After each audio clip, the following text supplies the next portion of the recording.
Hard sports all plays. Hard sports all plays. Hard sports all plays. 365, we making up plays. You talking the game, get you to the days. We're high in the court, the dime in the lane. Variety topics, living the same. All presentation, sports information. Hitting the airways, taking the nation. Hard sport all plays, they working your faces. Grace at the field, so tie the laces. Hard sports all plays.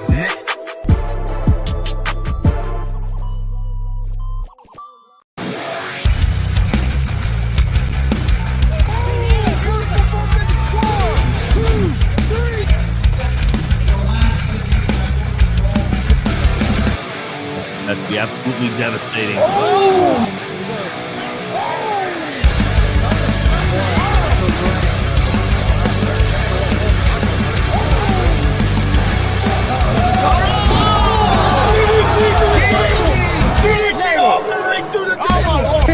This is Joey Owens' show.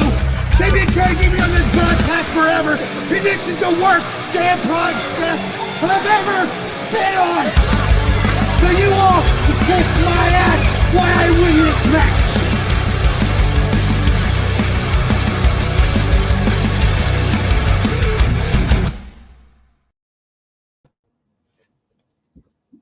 All right, well, what's happening, everybody? Welcome to Gonzo'S Wrestling Room. That was earlier. Easy money? Yeah, that was earlier. Welcome to G.W.R. Gonzo'S Wrestling Room. Monday, April 8th. It's been a long weekend. Well, I'll throw you off because usually Marcus is up here. And you know what show it is then. I think I threw you off. It's been a long weekend. But I'm Chris Gonzo'S, joined by Tony Gonzo'S. And tonight, like you mentioned, Marcus isn't here, but we're joined by Warren Misery. Yeah, shout out to Marcus. He's feeling better. Yeah, I got my eclipse glasses on here because someone told me Tony shines just as bright as an eclipse, so I want to protect my eyes. True. That's true sometimes.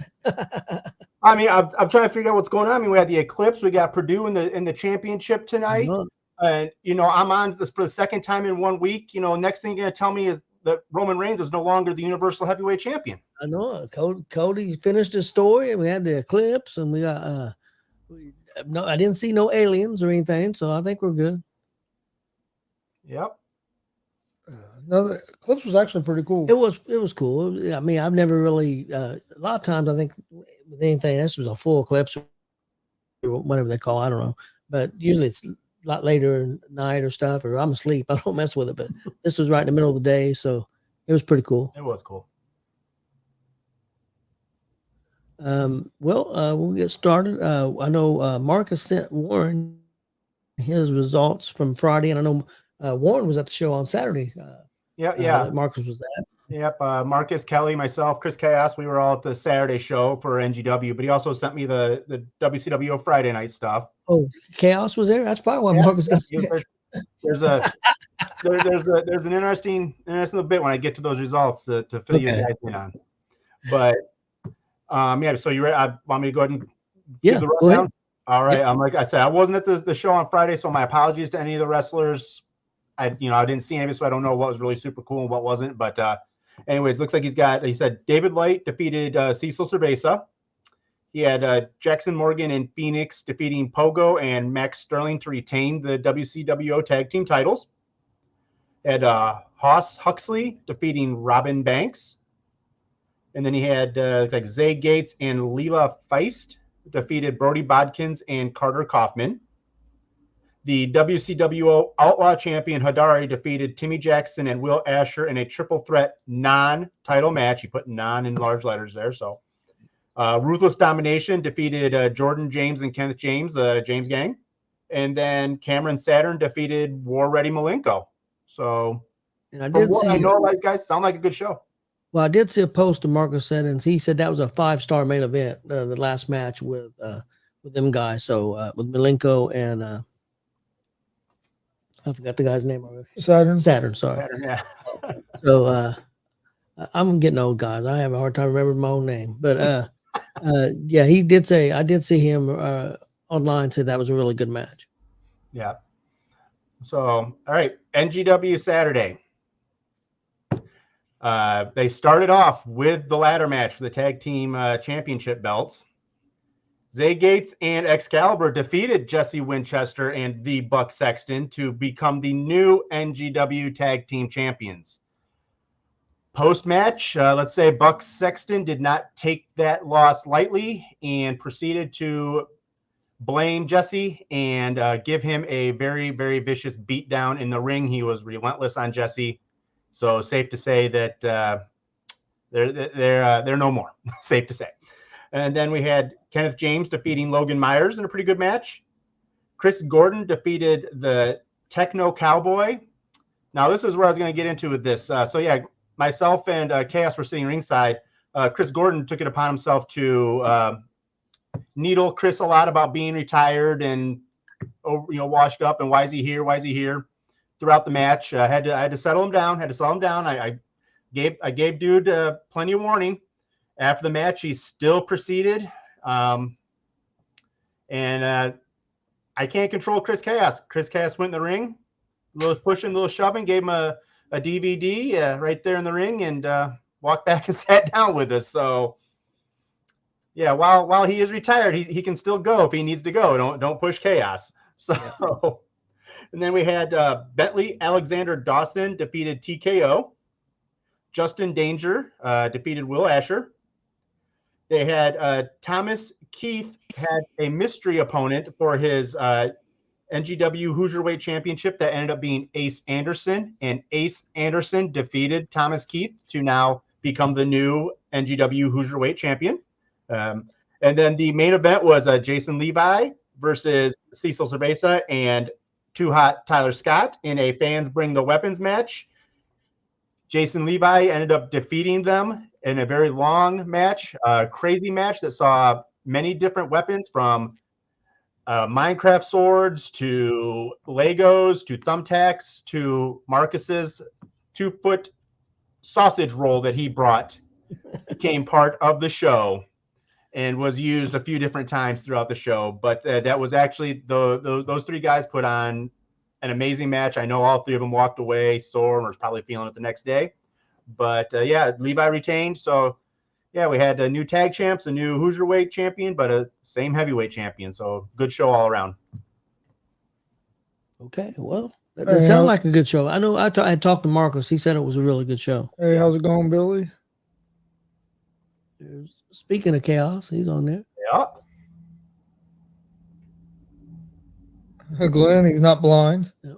I'm surprised. I figured he'd be looking right up there.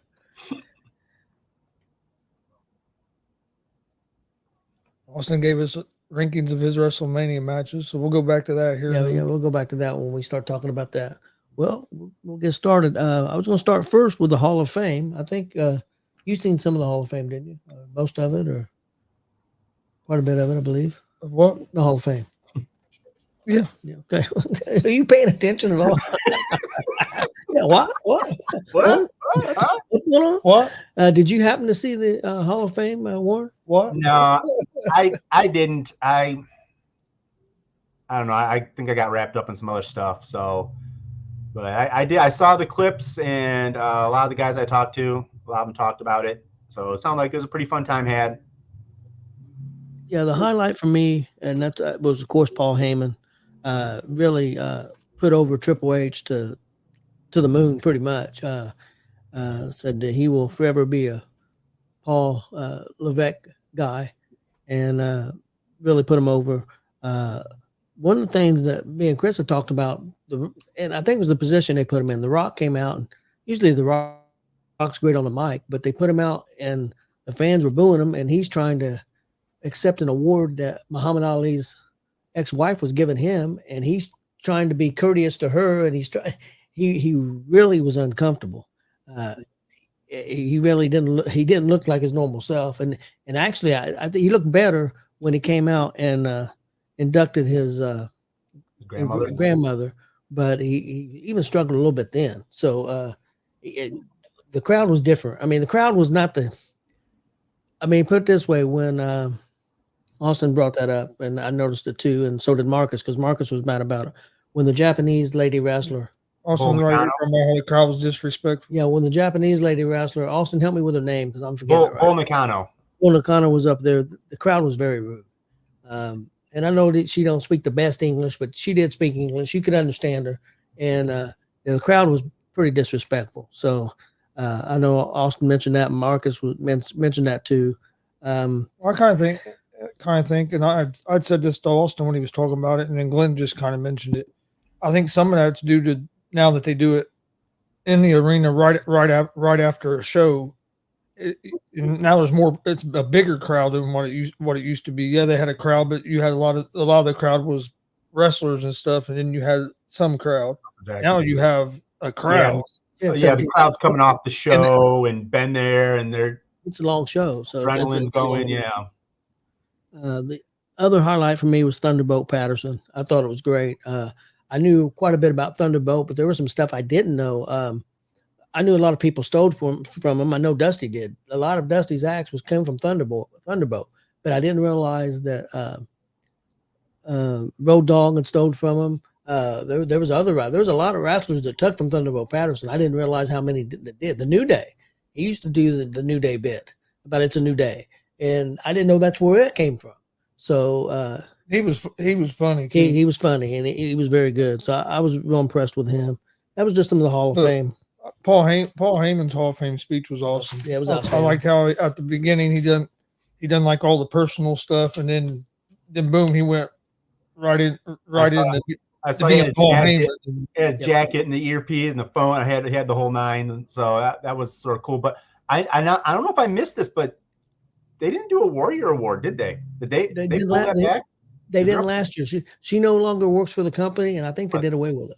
So I was like, they didn't do anything like that. Yeah, nothing outside of those. So I was sort of like, okay. I mean, I know it's true they didn't do. I know sometimes they'll do like I don't say oldies, but like further out, like some of the original, like they do some like older people getting, but they didn't really do any of that either.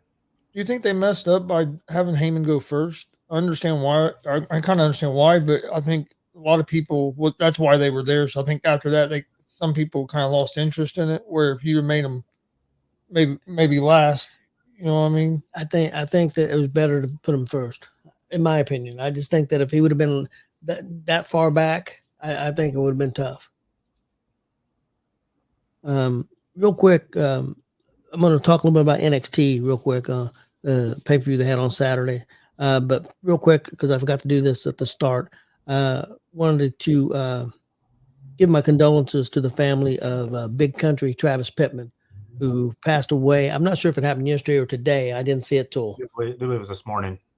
I didn't see the post till today. Definitely condolences to all his family and friends. We actually had him on the show one time, and we actually got to see him wrestle a couple times. Great guy from what I knew of him, and then from a lot of people I know. Marcus knew him pretty well, seen him wrestle a lot, and so he's going to be sorely missed. And so definitely prayers out for his family and friends. Definitely. And next, we're going to talk a little bit about NXT Stand and Deliver. I thought it was a really good show. The highlights for me was the North American Championship match with Obafemi, Dijak, and Briggs. 3 big guys who can do a lot of different things. I thought it was an outstanding. I thought it was the match of the show, of the whole show. Even though I thought Trick Williams and Carmelo was pretty good in the main event, but I thought that was the best. And I thought Dragunov and Tony D'Angelo was really good. Roxanne Perez is the new women's champ in NXT, defeating Lyra Valkyrie. I thought the whole show was good. There wasn't nothing bad on it. I was really impressed with it. They had a full house, 16,000, 17,000 people. So I think they're doing really well. I was a little surprised that Braun Breaker and Corbin kept the belts, but especially with Braun still being went to SmackDown. So I don't know where they're going with that. So that was a great match too. So definitely a real good show. Yeah, it is something how the NXT people really, like, when the big lights are on, when they're like, it's unbelievable. That I think they a lot of times they always seem to almost if not equal, outdo the WWE main roster pay-per-views sometimes. When they're all there together. They really put it together really well. Yeah. Next up, we got night 1 of WrestleMania 40. We started off with Rhea Ripley and Becky Lynch for the women's world title. Not sure if everybody's aware of this, but I thought it was a really good match. I really liked it. But Becky Lynch was ill with strep throat and 102 temperature. So with her to be able to go like that, being that sick, I thought it was pretty impressive. I thought they put on a real good show. Warren, did you happen to see that match? No, I haven't had a chance to really sit back and watch the first night yet. Just so busy with Saturday night and then watching it all on Sunday. So night one was a really good show. Wasn't near as good as night two, but night one was a good show. Yeah. Next up, we had the ladder match with the six-pack ladder match, and we got new champs all the way around. We got A-Town Down Under, the SmackDown champs, and we got Awesome Truth. And winning those belts, I thought it was awesome with our Truth going up there to get them belts. The crowd went nuts. Chris, what did you think of that match? It was good. It was really entertaining. I liked when they the hot tag. Yep. That was hilarious. And then our Truth trying to pin him, and Miz having to tell him that no, this is a ladder match. You have to get the belts. But no, it was good. There was some good spots in that match, but it was entertaining. Our Truth about falling off that ladder. The belts got away from him. He had to reach back, and he about fell off that damn ladder. He was funny on back. He said, "Man, up on the top of that ladder, I went to grab the belts, and I win with." I started cracking up. Dude's hilarious, man. Oh, yeah, dude's funnier now. I thought the show started off real good with those first two matches. Then we had the Rey Mysterio and Andrade against Santos Escobar and Dom Mysterio, which I thought it was a real good match. Of course, we had some Philadelphia Eagles get involved. Jason Kelsey and Lane Johnson come out in Rey Mysterio mask or luchador mask, whatever they were, and they got involved. And Rey Mysterio and Andrade won the match. Thought it was an entertaining match. I enjoyed it. Next up, we had Jey Uso and Jimmy Uso. Probably the worst match of both nights. I heard it wasn't. Yeah. I don't know what happened. I know Austin really hated it. I usually don't give real bad grades. I'll give it a C. I don't know what it was. The booking. I don't know. Something was off to me. Chris, what do you think? I know it was. I didn't think it was terrible, but it wasn't what I expected. I thought it was going to be I thought it had potential to be one of the better matches of the weekend, and I agree. It was the weakest match of the weekend, and I don't understand. I don't know why. Way too many super kicks. That's all they did. I heard there's tons of that's all they did. Especially no selling. I mean, it's one thing if you're getting super kicked and the guy sells it, and there's another super kick a little bit later. But if you're just super kick after super kick, no selling, it just makes it hard. But I don't know. I thought the chemistry them two guys have together. I was expecting magic, and it didn't happen for some reason. Yeah, I don't know why. But then again, I listened to Mark Henry today, and he thought the match was really good. He liked it, so I don't know. It's to each their own. Next up from there, we had Bianca Belair, Jade Cargill, and Naomi defeating Damage Control. Thought it was a solid match. I thought that match was there to get them three over, especially Jade Cargill, and I think that's what it did. So, but I thought it was a solid match. Next up, Sami Zayn beat Gunther. Definitely played up the Rocky story. We may see. I wouldn't be shocked tonight if we don't see Gable wrestling Sammy for the belt, because he told him before the match. He said, "After this is over, you owe me a favor." Yeah, just like in Rocky. So it was a really good match.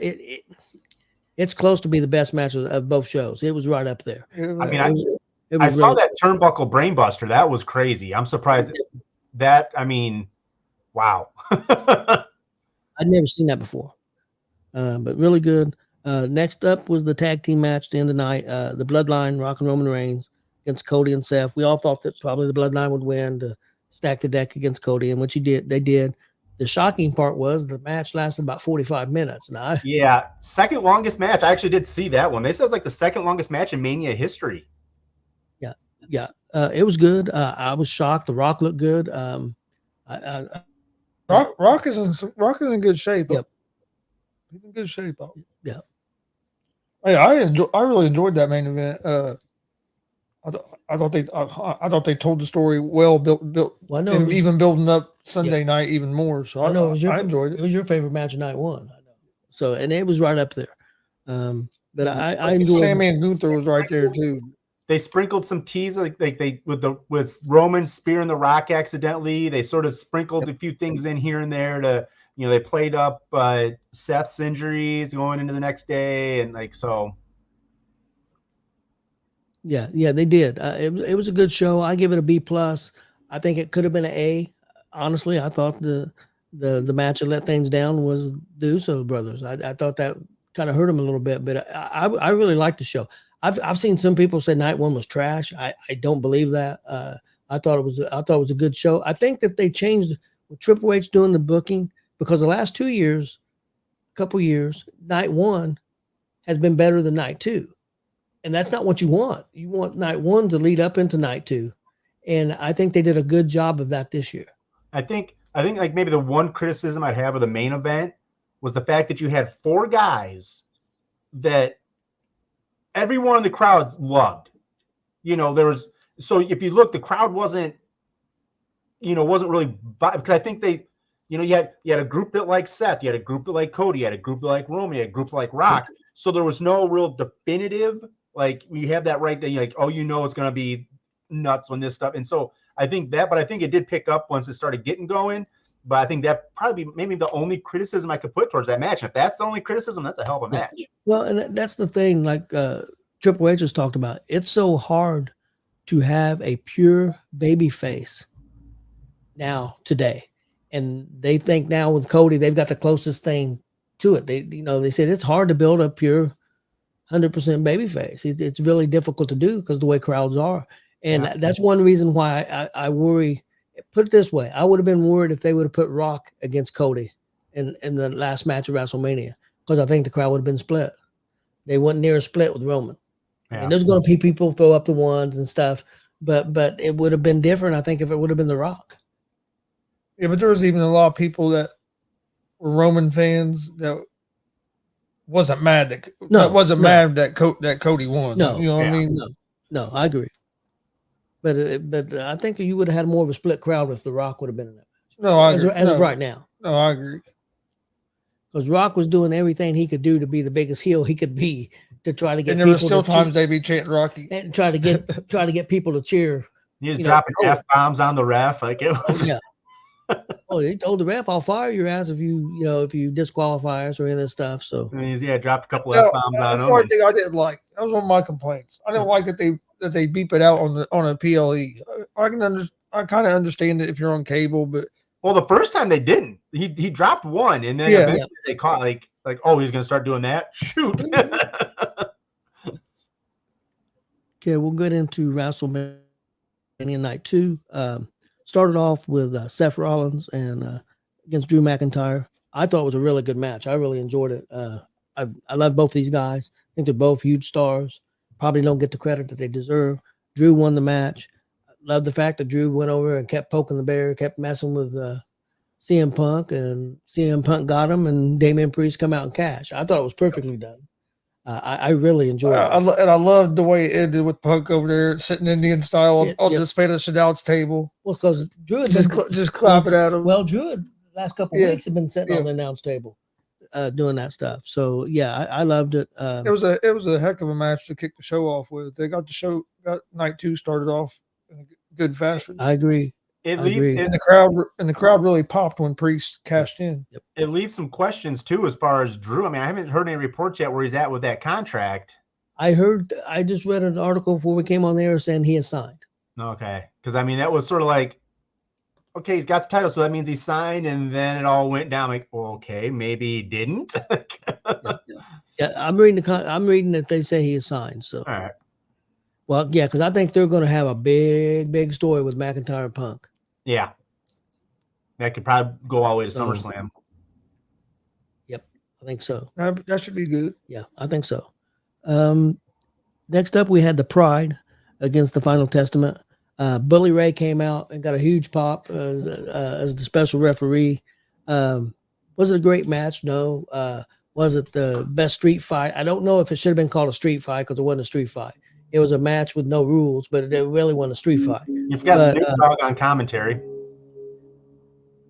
Yep, and Snoop Dogg on commentary. And Snoop Dogg was hilarious. Some of the shit he was saying. Yeah. Oh man. Yeah, say put up. Yeah, they brought out a picnic table.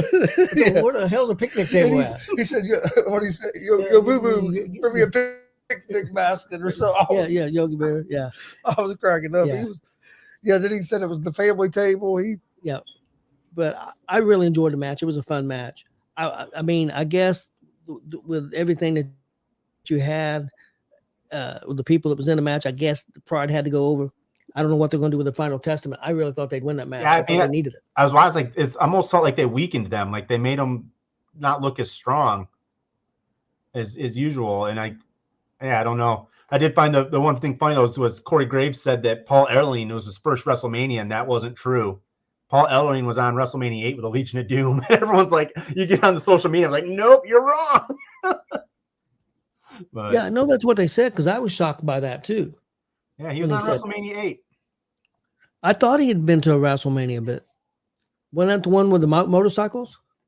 No, I don't think he was ringside. He was. I think they did like a thing in the crowd. Remember how they used to have the announced it? Like they do interviews by the crowd. Yep. Yeah, but he was there. So okay. Well, maybe he meant he didn't come out to the. Yeah.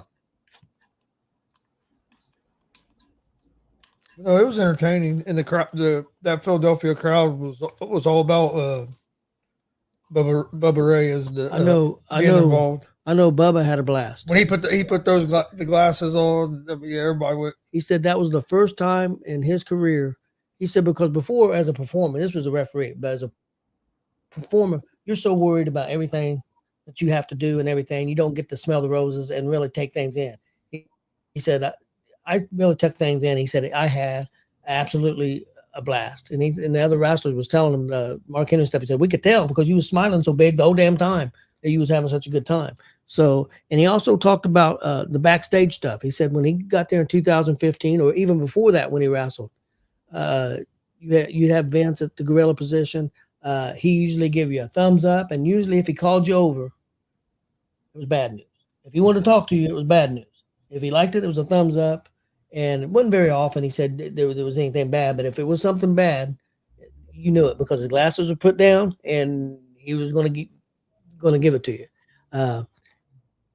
Sometimes, certain wrestlers, he would give hugs and stuff to Undertaker, people like that, Cena, but he said now things is totally different. He said Triple H talks to everybody before they go out, talks to them when they come back. He said he's there firing them up before the match, and he's there supportive after the match. So he said it's a totally different ball game now. He said he was really, really impressed. Well, no, yeah, because I'd heard a little bit of that, how he was talking about how Vince didn't mingle with everybody like Triple H does, but it kind of shows because if everybody all weekend there was multiple wrestlers that talk glowingly of Triple H. Yep. I mean, a lot of them went out of their way to bring up about Triple H. Well, he told a story about Cody Rhodes on a couple interviews. Well, then even last night after he won, calling out for Triple H to come out and what's his name? The other guy, Bruce Pritchard. Everybody hated it came out. Yeah. The other thing that Billy had talked about before too was back in the day in the Attitude Era. He said Vince used to come out and set and catering and eat with everybody, and he would set with a different table, different people but it got to the point where wrestlers would come over and want to pitch ideas and and finally he would just give up on it. He just go get his food and go back to his office. He said because that's not what that's supposed to be for. And he said, but that's just the nature of the beast. He said, if you think you got the boss's ear, you're going to try to get in it. You don't know when you're going to get another chance. That's right. And he's like Billy said, a lot of people was afraid to talk to Vince. He said Vince door was always open. You might not like what Vince had to say. He may not agree with your idea, but he said he always would listen to you. Okay, after that match, we had LA Knight and AJ Styles. I really enjoyed the match. I was worried about coming in. I didn't know how it would be, but I thought they put on a really, really good match. Yeah, I thought it was a good match. And I thought LA Knight would win. He needs it more at this point. Yeah. Next up, we had Logan Paul versus Randy Orton versus Kevin Owens, WWE United States Championship. I tell you what, I just can't believe how good Logan Paul is in the ring, athletically, and everything that he does is so spot on. It's just, Yeah, especially when you know how much experience he has. You know what I mean? It's not like he's been doing this for what's he been doing now? Maybe 3 years, if that. You're in the ring with Randy Orton, who's been doing it forever. Kevin Owens, who's been all up and down the indie scene. I mean, and he held his own against them. yes, it was an outstanding match, really good. Had Speaking of Logan Paul, had a great balance of entertainment and wrestling up until I seriously hope they're done with the Prime Bottle being one of his buddies at ringside. That's sort of I agree with I'll tell you what, it was funny the way Randy kicked that dude right in the damn chest. Man. Kicked the shit out of him. He did kick the shit out of him. He said that dude flying. Randy don't care. What was worse? What was worse, that one or for on SmackDown for the Andre the Giant Battle Royal when dude threw Tozawa pretty much into the crowd? No shit. Wait, he went to throw Tozawa and Otis couldn't catch him. He tried to catch him and he couldn't catch him. Overthrew him. They threw him over his head. Poor Tozawa, man. It looked bad. Poor Tozawa. Hey, I'm telling you, it looked rough. Real quick on Logan Paul, I'd seen a video that was posted right before we came on of him watching the main event of night 2. And the dude was going crazy rooting for that match. Dude was crying at the end of the match with Cody winning. I mean, he's a big fan. So, well, he talked to McAfee about how after he got involved he's had always been a fan, but when he got into this business, that he realized he says the best business ever. He absolutely loves it. He likes the competition, everything about it, and he talked glowingly about the wrestling business. Oh yeah. Hi Kelly, how you doing? Next up, you had Io Sky and Bailey for the women's championship. I thought this match, if somebody come up and told me there was 2 or 3 matches on the show, if you told me you thought that was the best match of the show, I wouldn't argue with you. This was one of them. The counters. I thought it's the best match Bailey's had since she came back, and I thought it's the best match Io Sky had since she's been champion. I really enjoyed this match. Yeah. I thought it got better and better as it went on. I know Austin was a big fan of it. What do you think, Chris? Yeah, that's a real good match. What do you think, Warren? I mean, yeah, I liked it too. Like I said, yeah, the counters were unbelievable. I think Io countering out of that Rose plant, like how she's just like flipping the man's land, like that was, I was like, no one saw that coming. Like and he's like, it was a perfect dismount, like a 10 from the Olympic judges. Yeah, it was. It was outstanding. Then we get Bailey really selling that knee injury. She really sold it well, and yeah, it was really good. I really enjoyed it. Then we get to the main event. We got Cody Rhodes versus Roman Reigns for the undisputed WWE Universal Championship. I forget what this match played. I'm going about 30 minutes, I think, 32 minutes. It was close. Yeah, it was. I know there was no interference. There was no interference up to 22 minutes because I tracked it when the match started. And it was 22 minutes in when the interference started for the first time. They had a lot of interference, but the interference didn't last forever. Like the Usos came out, boom, it was over. I'd like that. I thought they did. I mean, was it overbooked a little bit? Sure. I mean, you could say it was overbooked maybe, but it was overbooked in the right way. I think. I mean, I love the match too. I loved it. I thought it was matched up. The interference is matched up. Jimmy coming out, so then Jay came out, and then Solo came out, so Cena came out. Cena came out, so Rock came out. Rock, Taker, so it all matched up to where it wasn't just like, well, okay, well, why does this guy have a vested interest in what's going on now? It wasn't. Yeah. So some complaints was they wanted Stone Cold there. Thought it made more sense with The Rock, and I can understand that. Maybe they couldn't get him. I don't know. The Undertaker does match up because he was the locker room leader. If anybody's going to pass the torch to Cody, that makes sense still. So I don't have a problem with it. Actually, the fans would have went crazy if the glass busted. The fans went crazy with the gong. So so I think it was good either way. I thought it was placed perfectly. Well, I liked how Taker came out, and he might have been on camera maybe a total of a minute. You know what I mean? If that much. Yeah, there wasn't. And then it went dark, and then him and The Rock were both gone. Yeah, which I liked because then it went back to being about Cody and Roman. Well, the best part, you still had Rollins over in the corner, telling that story. Yeah, the best part of that match, I think, at least for me, was the fact that when Roman had the chance to use the chair on Cody, he attacked. The story went full circle. That's one thing that surprised me today. Bully and then was wondering why was Seth wearing that gear?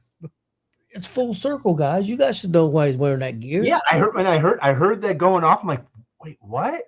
I'm like, what? I'm trying to process what's. Well, and it was perfect too because, a lot of people are thinking when they hear that music. Some people immediately thought Seth, but a lot of people was also thinking Moxley. A lot of people are thinking, oh shit, is Moxley here? Is Moxley here somehow? I said, if Moxley's here, this place is going to. A lot of people thought it was going to be Ambrose at first. Yep, and then it played out. I thought the way it played out was perfect. But him standing there and him costing him the championship, he did to a certain degree. He cost him the championship. So there's story there.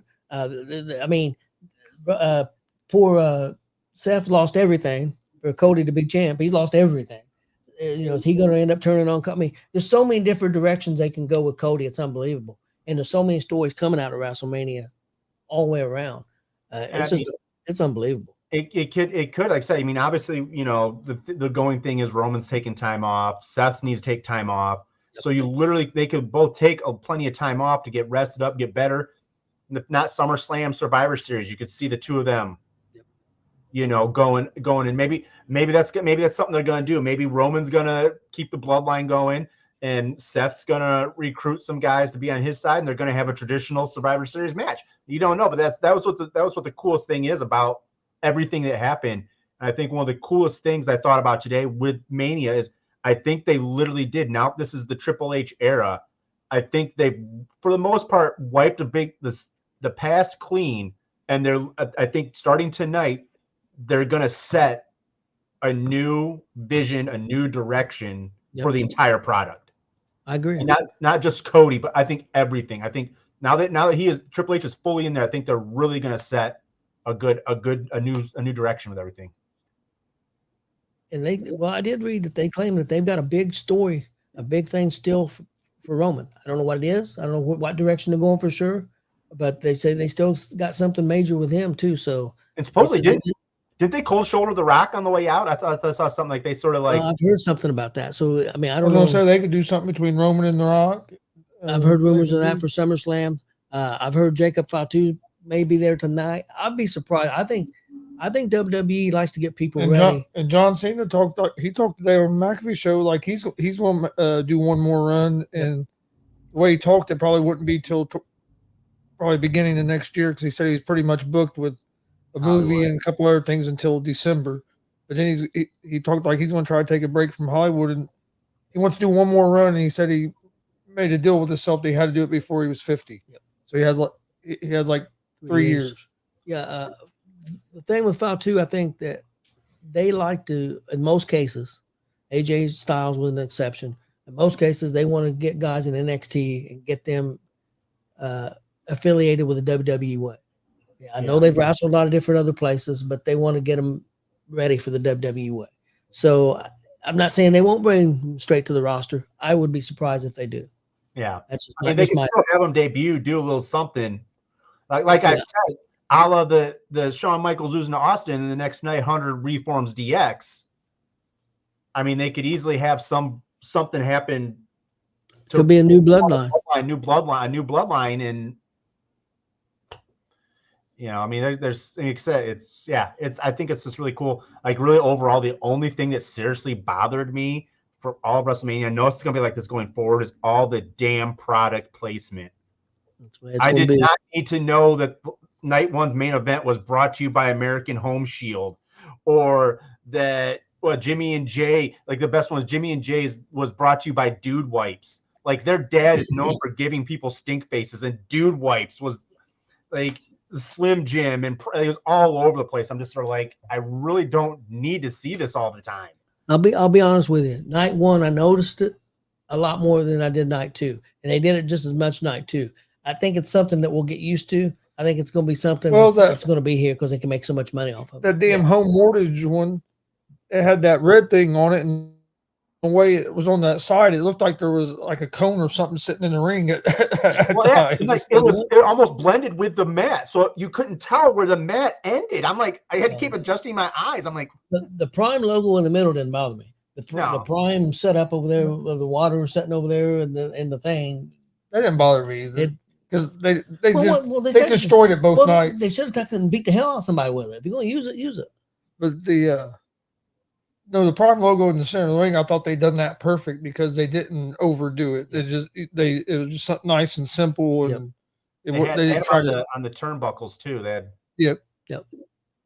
He paid a lot of money for that. Yeah, I guarantee he did. All of them are, but anything that's sponsor wise, they're going to pay a lot of money. And then he has Cody Rhodes as a Prime athlete, or Prime guy. I want to go over some of my highlights, and not all of them was WrestleMania.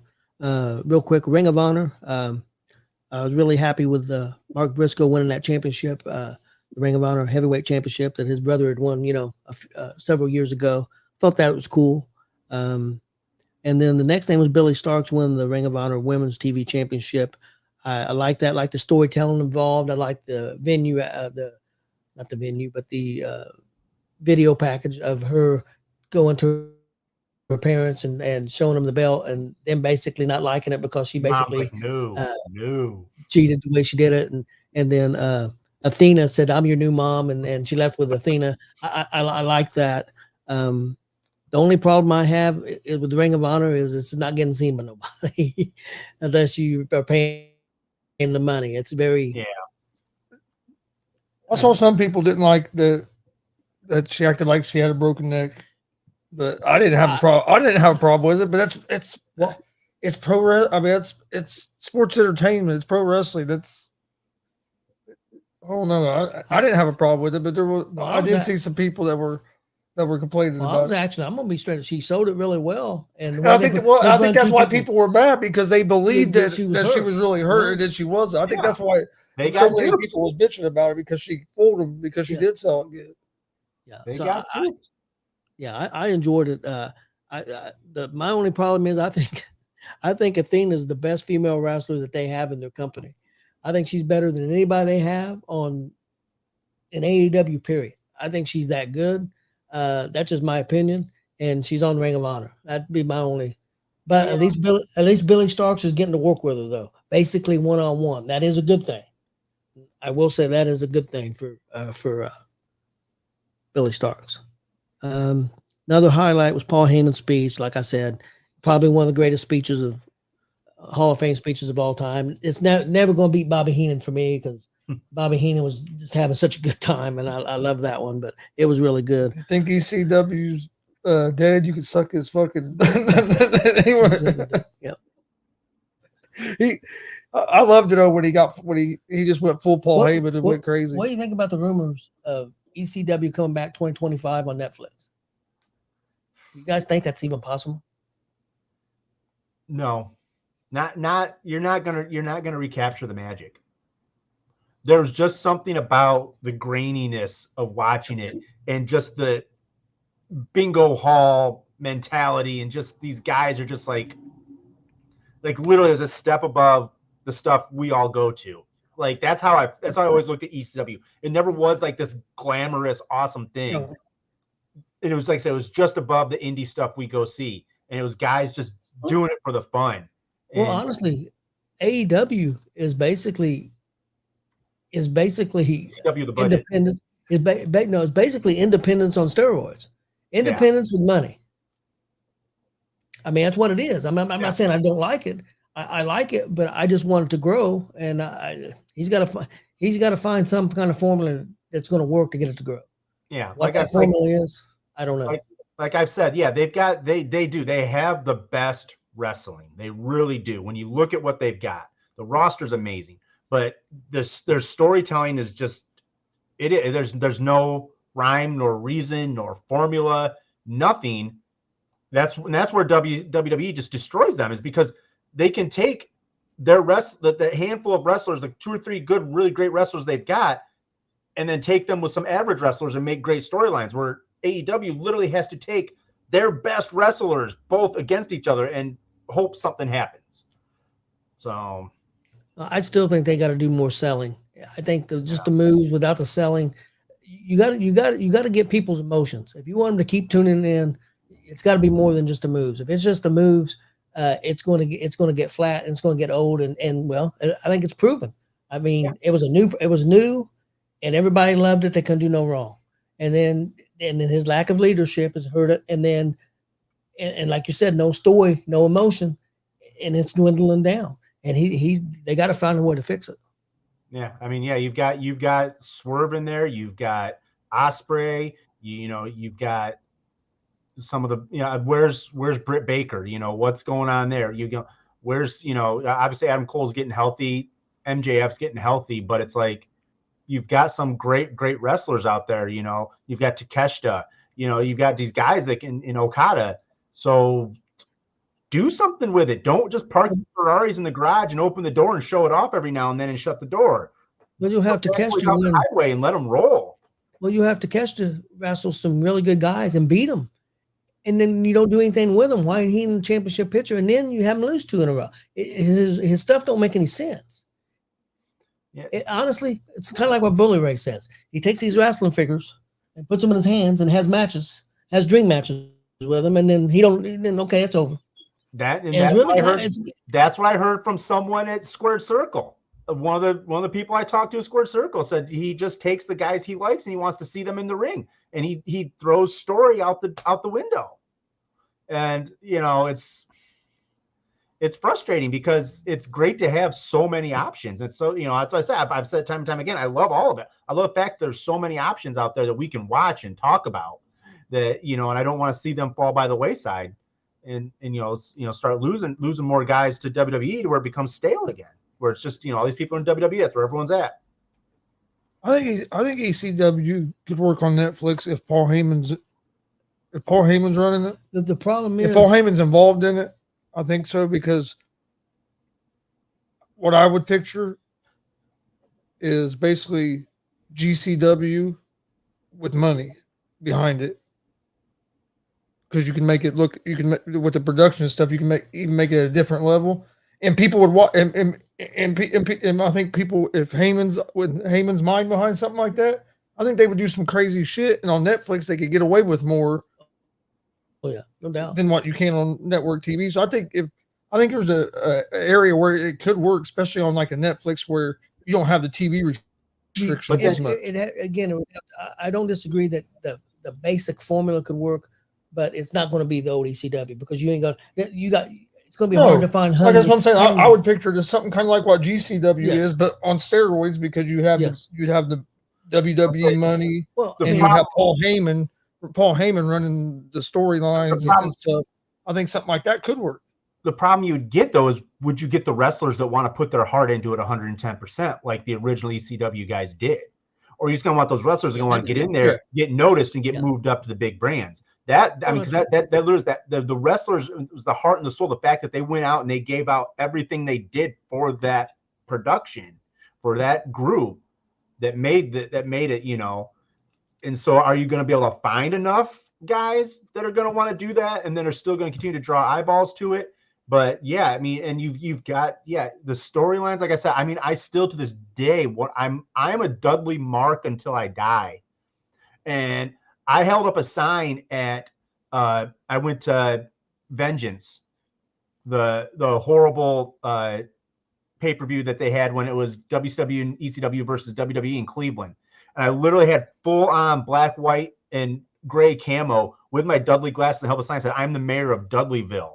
So it's like and that's what the cool thing about ECW is they did. They had those niche groups, the Impact players. You had Taz, and then you had Van Dam and Sabu, and it was like this is some different stuff. This is thing we haven't seen before.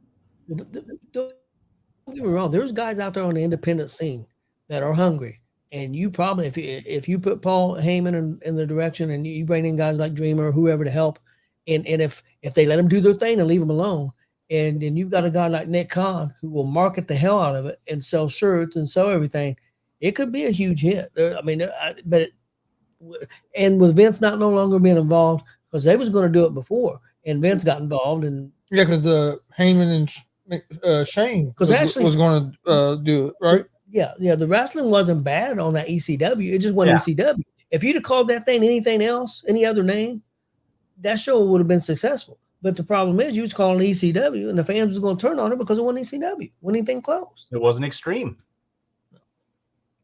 I mean, it didn't help when you trotted out the likes of the Zombie on your first show.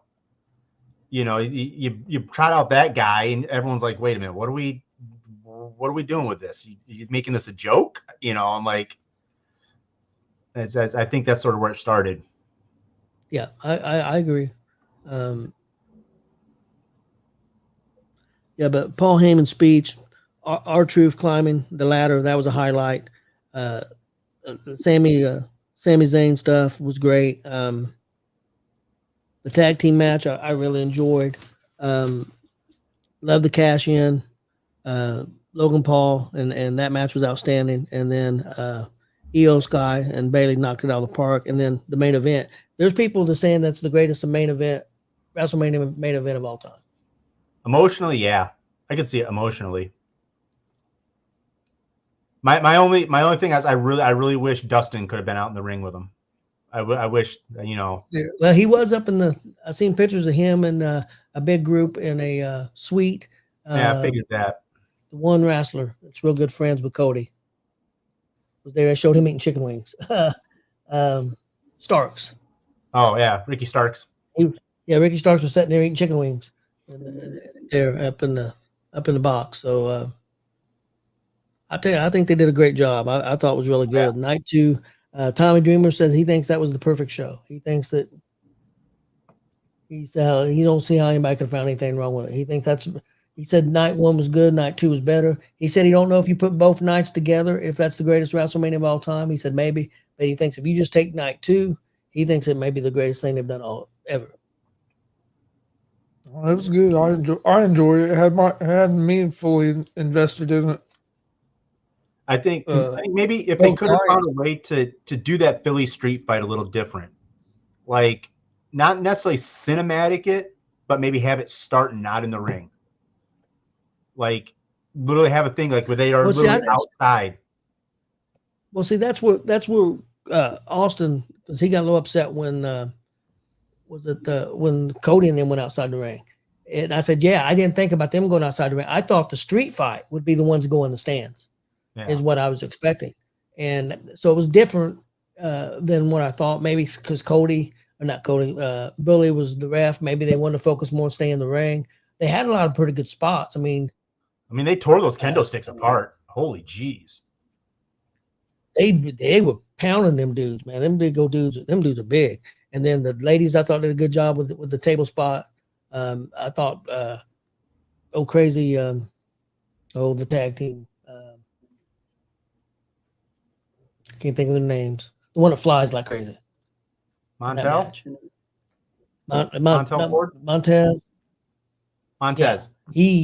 Yeah, he about went over into the damn stands when he went over that turnbuckle at one time when he jumped. It was crazy. You do got to give them credit too for making calls on the fly, because that first table breaking when they tried putting Cross on it, the fact that they were able to just keep it going, like you got to give them credrit for that. That do the same thing that ladder match.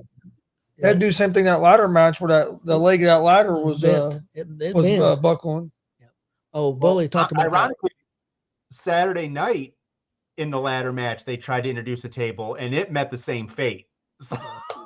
See, Billy Ray talked about that. He said, you don't know how bad He said, I'm standing there and I see the table and I see what the problem is. And I wanted to reach down there and grab the table and fix it. And I'm like, you guys, fix the damn table. And then it's broke. He said, and he's like, get another table. And, you know, and they did. He said, you know, I wanted to fix it myself. He said, I couldn't do that because. And he had to be bitching at himself on his show because he goes crazy about the referees helping. So he'd have heard it all. Tommy Dreamer couldn't wait till they introduced Bully. And they said, yeah, he refereed the match. And he said, yeah, you did referee that match. He said, but I don't know if you should ever referee another match. He said, because you look really fat in them stripes.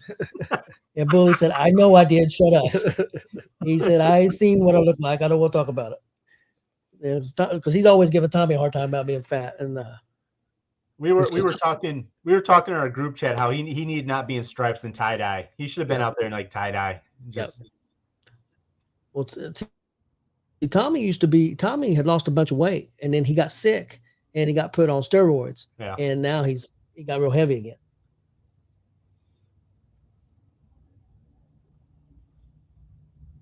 Yeah, I mean it was definitely a good combination of nights. I mean I will be honest, I went into it not pleased with the fact that it was going to be the main events were the same people. Mm-hmm. But you know, hey, it worked, you know. That's why I'm sitting here talking with you guys and not in Stanford writing shows. Yeah. Well, and the other thing is, I mean, a lot of people, and I was leery of it. I know Austin hated the idea of The Rock being involved, period.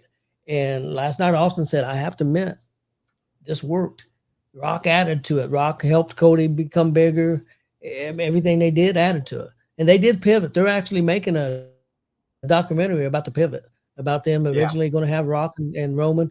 It's going to be showing here next week or soon. I think Wednesday. Wednesday? Okay, yeah, they've already got that ready. So, and they're going to show it on YouTube, which shocked me. It's not going to be on Peacock. Yeah, I think they said it was going to be Wednesday. If I remember right, it's what they were advertising. Well, you got anything else? I don't think so. I think we're good. You got anything more? Well, I did want to say also, I forgot to bring this one up. Saturday night during the intermission, and I don't know if he's going to be watching this or come across this, but the Buck Sexton really liked my hat. He liked it so much. Every time he tried to grab it, it went flying across the ring. I don't know if his fingers were slick or what, but every time he tried to grab it, it went flying away. He tried it like 2 different times. So, Buck, listen, I'll tell you where I got the hat. If you really want the hat, buddy, hit me up. Okay. But that's it for me. I have every time with you guys, I have a blast. Every time I see you guys, I have a blast. Marcus, Kelly, take care of him, get him better so we can get him back on. Because, I mean, he does a way better job than I do. So, you know, we got to get him healthy. So next Monday, it'll be back to normal and we're not confusing everyone. He's got to get well. He's getting ready to go on vacation. He's supposed to be going. I think he's not going to be here next Monday. I think he's going on vacation. Supposed to be. He's going to be down to see micro wrestling down Tennessee and doing all kinds of stuff. So hopefully he gets well. Yeah, definitely.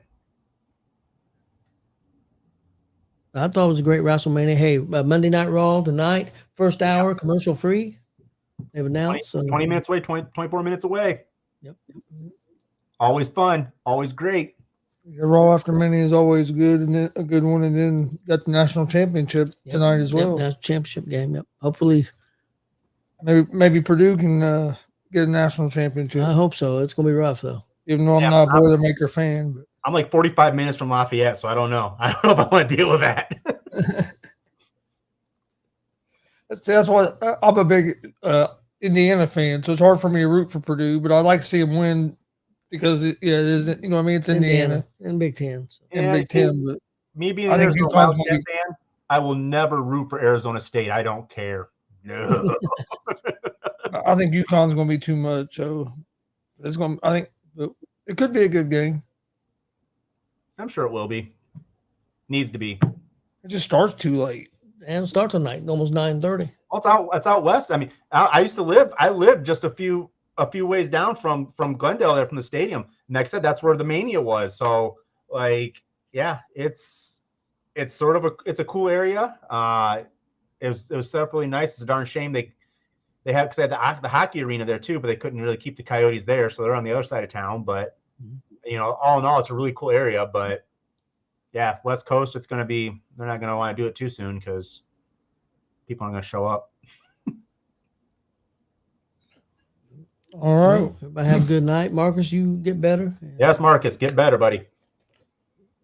Please hit that subscribe button on YouTube at Gonzo'S Sports Room. Like and follow Facebook, Twitch, X, Instagram, all at Gonzo'S Sports Room as well. Real quick, Warren, I know you got a new show that you're going to be debuting. Is that going to be this week?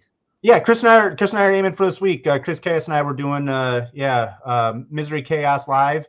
It may not start out live, but basically we're gonna sort of, like I've said, sort of similar to what you guys do, but we're gonna maybe forecast stuff and look at the future, how we want to do things. And Chris is gonna do, since he's a big UFC guy, more than I am, we're gonna add a UFC twist into it and put little things in here and there. I told him last night, he was so upset about the Cody Rhodes thing. I was like, well, maybe we need to take about 5-10 minutes out of our show and just let you vent for like 10 minutes. Yeah, I seen him on there slamming on Cody. So, but yeah, we're going to get that put together.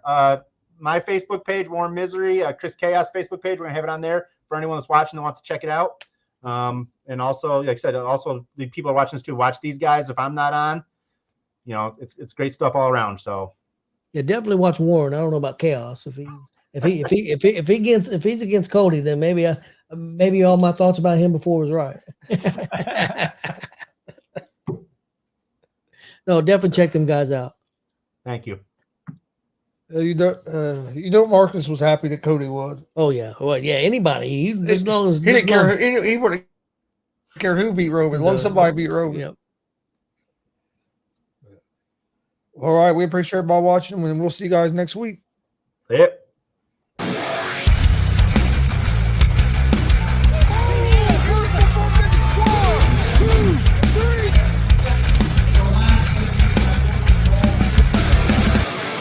That'd be absolutely devastating.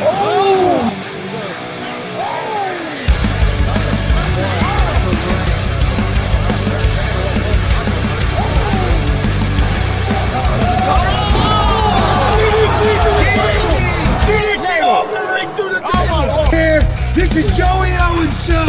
They've been trying to get me on this broadcast forever, and this is the worst damn broadcast I've ever been on. So you all can kiss my ass while I win this match.